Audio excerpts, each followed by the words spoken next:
TMX 155 na stack up. Oh, yan. Hindi po masipa yung kickstarter.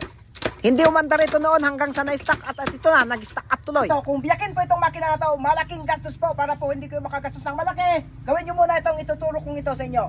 Ang unang gagawin ay baklasin lamang po itong kanyang magnito dito para i-check po natin dito kung ito pa ay nag-stack up at ang nakita naman po natin dito ay okay naman po itong kanyang magnito. Iniikot po natin, ayaw talagang maikot. Kaya buksan na lang po natin itong kanyang spark plug, lagyan po natin ng kahit ano, langis o kaya gasolina, crudo. Ang available na lalagay po natin ngayon ay crudo para po mababatan po yung piston ring na pumakat doon sa block. Punuin lamang po natin para po siguradong mababatan yung piston ring na kumapit doon sa block. At ito na, subukan na po natin i-kick itong kick starter niya. Binabatan lang po natin ng mga 30 minutes. At ito, subukan natin kung makaligtas pa sa overhaul. At ito na, ayun! Oh, kitang-kita nyo, ito po ang pinakamalupit na diskarte sa ganitong nag-stack up na kickstarter. Sipasipahin lamang po natin hanggang sa maubos yung nilagay nating crudo. Saka natin i-check itong kanyang kuryente.